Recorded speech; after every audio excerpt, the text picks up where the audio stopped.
Today, the President of the United States did something rare. He expressed a notion that we can all agree on, that kids belong in the classroom. But then he made it quite clear that beyond what it means to himself and his re-election, he doesn't actually care about those kids at all. He doesn't care about their health and safety, nor the health of their teachers or parents. He doesn't care about the federal guidelines put out by the CDC for keeping them safe. Guidelines based in scientific fact, not fantasy, but facts about how to stop this virus from spreading in schools. The president bragged today about getting the CDC to change their guidelines to weaken them.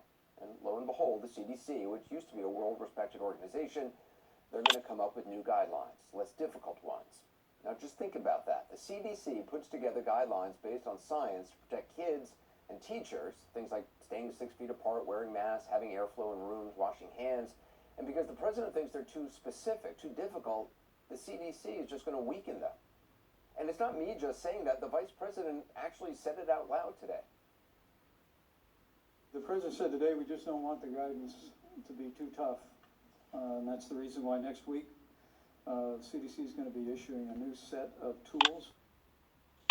Oh, we don't want guidance to be too tough, the vice president said. Let's just have guidance based on magical thinking or a pamphlet written by the president's advisors, Diamond and Silk. Why not? Today, the president threatened retribution for schools that don't open. I'm quoting now from his tweet. In Germany, Denmark, Norway, Sweden, and many other countries, schools are open with no problems. The Dems think it would be bad for them politically if U.S. schools opened before the November election, but it's important for the children and families. It may cut off funding if not open. Germany, Denmark, Norway, and Sweden. I just want to quickly show you what life looks like in those 4 countries the president named. There are the lines all bunched together at the bottom of the graph. Germany reported 279 new cases yesterday, according to Johns Hopkins University data. Denmark, 10. Norway, 11. Sweden, 283. That's a total of 583 new cases yesterday in a population of about 100 million. As for the United States, we had more than 60,000. 60,000 new cases. Today, we surpassed 3 million since the outbreak began. 132,000 lives lost. Cases rising, 35 states, holding steady in 12, falling in just 3. That is the reality today. And tomorrow looks worse, not better. I would not be surprised if we go up to 100,000 a day if this does not turn around. But I think it's important to tell you and the American public that I'm very concerned because it could get very bad. We are still knee-deep in this, he says. Consequence, he goes on to say, of states reopening too soon and disregarding CDC guidelines for when and how to do it safely. Disregarding CDC guidelines, just like the president is now doing with schools and getting the CDC to rewrite the guidelines. Here's his tweet. I disagree with CDC Gov on their very tough and expensive guidelines for opening schools. While they want them open, they're asking schools to do very impractical things. I will be meeting with them. Turns out he didn't even have to meet with them. Listen. The CDC will be issuing new guidance next week, part of a 5-part series of recommendations that will give all new tools to our schools. But what Dr. Redfield made clear yesterday, I'm sure he'll make clear again today, is we're here to help. New guidance next week. 5-part series of recommendations. Here to help. I want to show you the CDC website and those tough and expensive guidelines that are currently there. Page after page of science-based advice, considerations for safely opening schools, in the words of one section header. Full of, as another headline says, guiding principles to keep in mind. Or in another section, promoting behaviors that reduce spread. There's advice on keeping students 6 feet apart, improving ventilation, installing barriers, protecting staff. It's comprehensive, and it isn't exactly outdated information. The material came out back on the 19th of May. You may remember, after weeks and weeks of promises and claims that, they were just being edited, watered down. Then one night, with no fanfare at all, they just popped up on the CDC website. Now, this was a little more than 2 weeks after the task force stopped giving daily briefings, and then became evident the president essentially washed his hands of the whole crisis, but was still pushing states to reopen their economies, which many did, before those guidelines showed up on the CDC site. And by that point, they were already open. The horse was out of the barn, or more specifically, the virus was. Flash forward to today, as the president pushes states to reopen schools, he's now openly trashing those very same guidelines.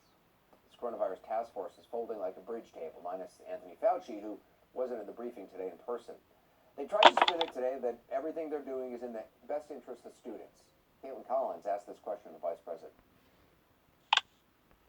Can you explain why the president is threatening to cut funding from schools at a time when educators are saying they need more so they can safely reopen? Caitlin, first and foremost, it's what you heard from the president is just a determination to provide the kind of leadership from the federal level that says that we're going to get our kids back to school because that's where they belong. And we know based upon what our best health officials tell us that we can do that. He sounds so earnest when he says all that, but what does it actually mean? Determination that provides leadership? That doesn't mean anything. It's got the focus group tested buzzwords the vice president likes, the word determination, it's got the word leadership. Put it together, doesn't mean anything. Determination that provides leadership. It's just noise. It's lies and noise. Yes, of course, kids belong in schools. Those same public health officials, when they're being honest, they don't believe that reopening schools or reopening states should take precedence over public safety. Moreover, they recognize it's not an either-or choice. They know that getting back to any semblance of normality can't happen until the virus is under control. Hence the guidelines, hence the warnings. We've all seen what disregarding them leads to. Today, the president's top team of scientists, minus Dr. Fauci, who they couldn't answer simple questions about what the science is on the risk of doing the exact thing the president is pushing to do. Dr. Brooks, what's the infection rate among children, and what's the very latest in terms of in terms of how the virus presents in children, how children transmit the virus to older adults? Nearly a third of teachers across this country are age 50 and older. And what's the best practice in terms of testing children? I've never heard of a case where a school child is tested for COVID-19. Those are all good questions, and I think it really comes to the evidence base of what do we have as far as testing in children. So if you look across all of the tests that we've done, and when we have the age, the portion that is then the lowest tested portion is the under 10-year-olds. So we're putting into place other ways to get testing results from them and looking at antibody in that discarded samples and try to really figure this out, because parents have really done an amazing job of protecting their children. Again, what does that mean?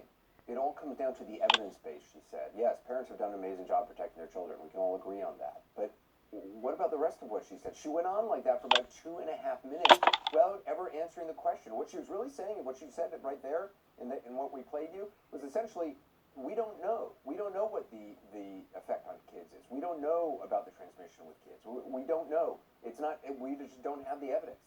Rather than just saying that, because that would then suddenly make it seem like, wow, maybe it's not a great idea to force kids back into school and force teachers into rooms.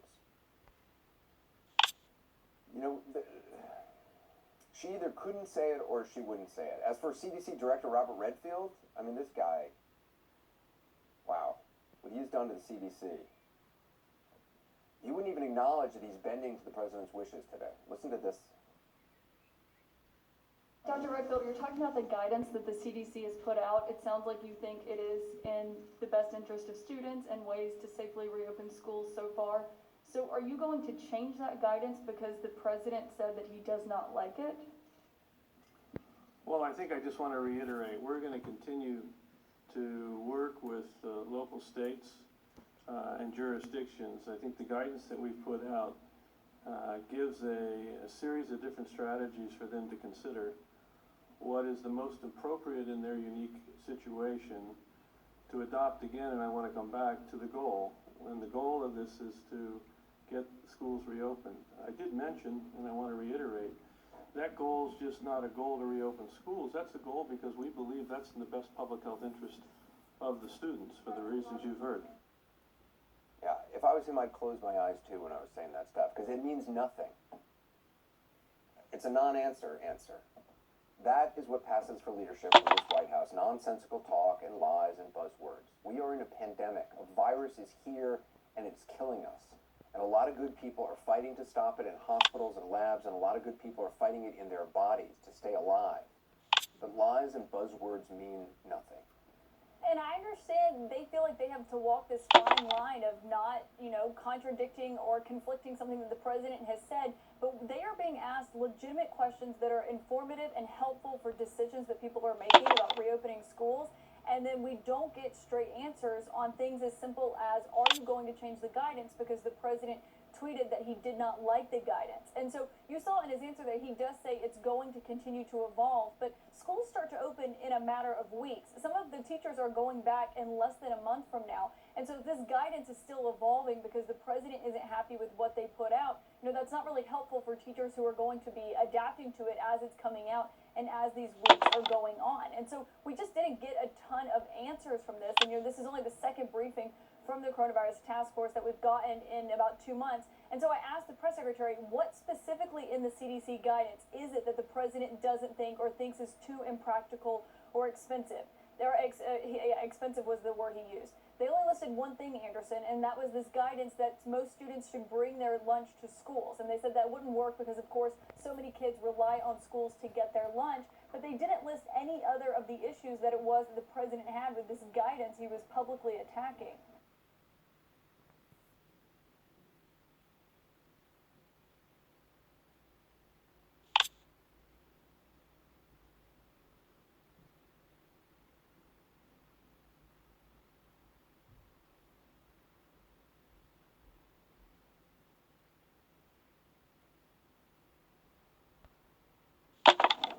Good evening. We are in a good place with this pandemic. A good place. We've done a good job. How's that sound to you? Does that sound like reality? That we're in a good place? Because those are the words the President of the United States say, even as the numbers and his own experts, scientists with decades of experience, say otherwise. The President says we are in a good place with the pandemic. Those are his actual words. I didn't actually believe it when I first heard it, but it's on tape. He was asked by Greta Van Susteren about Dr. Anthony Fauci's assessment that the country is still, quote, knee-deep in the first wave of coronavirus. Here's what he said. Well, I think we are in a good place. I disagree with him. We've done a good job. I think we're actually, we are going to be in 2, 3, 4 weeks by the time we next speak. I think we're going to be in very good shape. So this is a good place to be in the pandemic, in case you were wondering. And soon we're going to be in a very, very good shape, he said. The president spoke of Florida and California, states that became, in his words, hot. But even there, he said, quote, we're going to be very, very good very soon. The same president who told Diamond and Silk that the virus would miraculously disappear by April, the one who keeps saying that we have the best testing, keeping him honest, it's remarkable how sunny things can look from inside a biological bunker at the White House, where everyone has to wear masks around you and get tested just to come in contact with you. It's a bunker so secure, apparently not even the sound of your own leading experts can penetrate it. The president says we're in a good place. Dr. Anthony Fauci said this just yesterday. The current state is really not good in the sense that, as you know, we had been in a situation where we were averaging about 20,000 new cases a day. 2 days ago, it was at 57,500. So within a period of a week and a half, we've almost doubled the number of cases. So, of course, the president doesn't have to take it from the nation's most trusted infectious disease expert. He could listen to other top members of his own virtually invisible coronavirus task force who also acknowledged the situation today on a call with state governors. This is Vice President Mike Pence and Dr. Deborah Birx. Many other states have seen a rise in cases. As of this morning, I think, Dr. Birx, you want to give a brief summary. We have 9 in the District of Columbia with rising cases combined with rising percent of positive. Clearly, there is significant results for exactly Florida and Arizona, growing issues in South Carolina and Georgia. But then I think that want to really put the alert out there of both rising percent positive and rising cases in Oklahoma, Iowa, Washington State, D.C., and Montana, along with our concerns of increasing case numbers in Louisiana, Nevada, North Carolina, and Tennessee.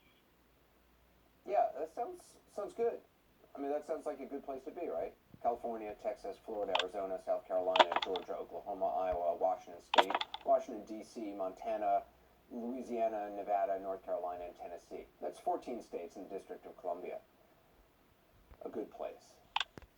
By the way, what you heard the Vice President say on that call, acknowledging the rising cases and percentage of positives, he's also, without really actually saying it, acknowledging that when he said this just a couple weeks ago, he wasn't being honest about what was already happening in states the administration had pushed to reopen. We slowed the spread. We flattened the curve. We saved lives. We slowed the spread. We flattened the curve. We saved lives. That was from the last coronavirus briefing late last month. He was talking in the past tense, you might have noticed, but he wasn't then acknowledging the rise in cases that was already happening. Now he has no other choice, but the president wants you to believe everything is good, and today he talked about forcing schools to open and pretending that governors or school officials might be reticent to open because they think it helps them politically. And we hope that most schools are going to be open. We don't want people to make political statements or do it for political reasons. They think it's going to be good for them politically, so they keep the schools closed. No way. So we're very much going to put pressure on governors and everybody else to open the schools, to get them open, and it's very important. The man whose every decision is based on what will get him reelected, what will energize his base and appeal to people's most primal fears, is saying that governors and school officials don't want schools open because of politics, because it benefits them politically. We are so deep down into a well of lies, it is hard to even realize how dark this is. There's no political benefit in keeping schools closed, keeping kids upset and parents angry, and parents unable to work because their kids are stuck at home. Oh yeah, politically, that's going to serve you really well by doing that. Right now, outside of a very few states, the entire country is dealing with the consequences of going too fast, too soon. And the president's urging, at the president's direction, as Vice President Pence always says, but without his leadership on how to do it safely, without his basic encouragement to wear masks and social distance while opening. As of tonight, infections are rising in 31 states, holding steady in 15 and dropping in just 4. And comparing states that rushed to reopen to those that didn't only underscores the point. Here's New York in green, Florida in pink. New York worked hard to get its cases down, has been cautious about reopening. Florida reopened quickly, and now new cases rising. The number of people being hospitalized growing, and in counties across the state, intensive care units operating 100% capacity, no beds available. Yet against that grim backdrop, Florida's governor today ordered schools to reopen for in-person learning in the fall, and the president praised him for it, of course, even as he said that plans to hold a Republican National Convention in Jacksonville are now, quote, flexible. And even as new modeling from the University of Washington today forecasts more than 208,000 people in this country may be dead of COVID-19 by Election Day, which the president still does not seem to think is all that bad, because he is still repeating the same falsehoods as ever about testing and mortality, which fell for a while, but is once again, sadly, sickeningly ticking up. Therefore, we have more cases. Because we're doing more testing, we have more cases. If we did half the testing, we'd have far fewer cases. But people don't view it that way. What they have to view, though, is if you look at the chart, and maybe Mike has it, but we looked at it before. If you look at the chart of deaths, deaths are way down. So what we want to do is we want to get our schools open. We want to get them open quickly, beautifully in the fall. Dr. Fauci calls the mortality claims, quote, a false narrative. And in any case, those numbers, they've begun rising again, more than 600 fatalities today compared to about 250 a day over the weekend. But the vice president, who briefly acknowledged reality today, then nodded, of course, and agreed and praised the president for his leadership, because that's what he does. And he tried to spin the president's lie about COVID cases being totally harmless. Until the vice president attempted The MCO Visa card, a metal card powered by crypto. Every time you spend, you get 3% back Is an optimist. He believes in this country, but he also believes the American people deserve to have the whole story. What does that even mean? The president doesn't want you to know the whole story. If he wanted you to know the whole story, he wouldn't have stopped the virus task force daily briefings. He wouldn't have silenced Dr. Fauci and others from appearing on television like he used to. He wouldn't claim that we are in a good place. President Trump is not an optimist like the vice president is claiming, who just believes so gosh darn much in our country. He isn't an optimist at all. He's a fabulist. And the vice president can call a lie a hope, but it doesn't make it so. It's lipstick on a pig, Mr. Vice President. The American people, they do deserve the whole story. They deserve the whole truth as well. In a moment, 2 public health experts in 2 hard-hit states, Texas and Florida, but first more on the big picture from CNN's Nick Watt. Big Tex taking a break for the first time since World War II. The Texas State Fair just cancelled as the military sends medical personnel to San Antonio to help. The 4 days leading up to the 4th of July combined were the 4 deadliest days that we've had. My concern is that we may see greater fatalities going forward. In Florida, ICUs in 43 hospitals are now full. Especially we need to look at our younger population that we know had a tremendous spike in their positivity rate, which in turn has infected other people. Florida still won't reveal how many COVID-19 patients they have in hospitals, despite the governor's claims today. All the data that goes into this is all available. Spreadsheet from that data, Governor, it is not available. But Miami-Dade County does release COVID-19 hospital numbers, and they're up 90% in just 2 weeks. Still, the state just issued an order for schools to reopen next month. There's pushback. We can't go on this path of putting our teachers in this petri dish of danger. I will not reopen our school system August 24th if the conditions are what they are today. In California, the state's capital now closed indefinitely after at least 5 lawmakers tested positive. Test lines are getting longer. All of this just makes it so much harder to manage this disease. Quest Diagnostics says last month results were taking 2 to 3 days. Now it's 4 to 6. Quick results are key in effectively isolating the infected. The cases are rising so rapidly that we cannot even do contact tracing anymore. Undiagnosed silent spreaders might be responsible for around half of all cases, according to one new study. And as cases climb, nearly half of states now slowing or rolling back reopening. If they keep moving up, we're going to dial back if we have to, and it's the last thing any of us want.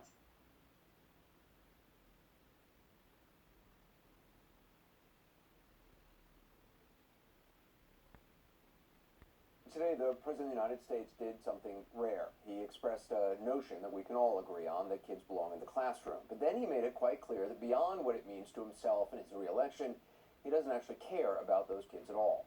He doesn't care about their health and safety, nor the health of their teachers or parents. He doesn't care about the federal guidelines put out by the CDC for keeping them safe. Guidelines based in scientific fact, not fantasy, but facts about how to stop this virus from spreading in schools. The president bragged today about getting the CDC to change their guidelines to weaken them. And lo and behold, the CDC, which used to be a world-respected organization, they're going to come up with new guidelines, less difficult ones. Now just think about that. The CDC puts together guidelines based on science to protect kids and teachers, things like staying 6 feet apart, wearing masks, having airflow in rooms, washing hands. And because the president thinks they're too specific, too difficult, the CDC is just going to weaken them. And it's not me just saying that. The vice president actually said it out loud today. The president said today we just don't want the guidance to be too tough. And that's the reason why next week CDC is going to be issuing a new set of tools. Oh, we don't want guidance to be too tough, the vice president said. Let's just have guidance based on magical thinking or a pamphlet written by the president's advisors, Diamond and Silk. Why not? Today, the president threatened retribution for schools that don't open. I'm quoting now from his tweet. In Germany, Denmark, Norway, Sweden, and many other countries, schools are open with no problems. The Dems think it would be bad for them politically if U.S. schools opened before the November election, but it's important for the children and families. It may cut off funding if not open. Germany, Denmark, Norway, and Sweden. I just want to quickly show you what life looks like in those 4 countries the president named.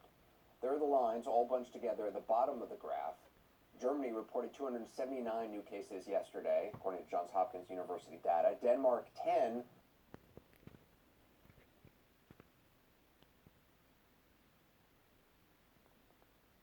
It's yet another book the White House tried and failed to stop being published. The tale, for the most part, of Donald Trump's past, about the role of the alleged emotional neglect of his parents in forming the man. The president's younger brother, Robert, on the left here, led the legal action against the book, which he says sensationalizes relationships for financial gain. But the author is the president's niece, Mary, a psychologist. She says she's the only Trump willing to tell the story of what she calls the world's most powerful family, and she hopes a court's restraining order on her speaking out will not be allowed to stand. We've opposed that. The Supreme Court has never upheld a prior restraint in any case in history where political speech was involved. That's what this is. It's an important book about the President of the In the US, the book has replaced John Bolton's The Room Where It Happened at the top of many bestseller charts, even though it's not released until next week. And with the former assistant of the First Lady, Melania, also soon to publish, Mr. Trump might be justified in feeling under fire from all sides. And Jonathan joins me now from the newsroom. Jonathan, first, how close is Mary to Donald Trump? Well, she's estranged from him, Kathy, even more so after this book. The book is good on psychological evaluation, not so good on telling anecdote, unlike John Bolton's book. She hasn't forgiven her uncle for going to the cinema on the night that her father, his brother, died. She also hasn't forgiven him for whatever role he played in making sure that Donald Trump's father cut her out of his will. And she writes this about the 2016 election result. It felt as though over 62 million voters had chosen to turn this country into a macro version of my malignantly dysfunctional family. If he's afforded a second term, it would be the end of American democracy. He isn't doing the job, unless watching TV and tweeting insults count. It's the effort to keep the rest of us distracted from the fact that he knows nothing about politics, civics, or simple human decency that requires an enormous amount of work. And she claims that she's writing this book not to make money, but to make sure that people don't vote for him again. Well, it's absolutely scathing, but tell us a few more specifics about what she's accusing him of. Well, she says that he paid someone to take his SAT exams so he could go to the Wharton School of the University of Pennsylvania. She says Donald Trump cheats as a way of life. She puts a lot of the blame for this at his own parents and for the emotional and psychological neglect that she says that they inflicted. And she writes this: Donald's penchant for division and devastating uncertainty about our country's future have created a perfect storm of catastrophes that no one is less equipped than my uncle to manage. His ability to control unfavorable situations by lying, spinning, and obfuscating has diminished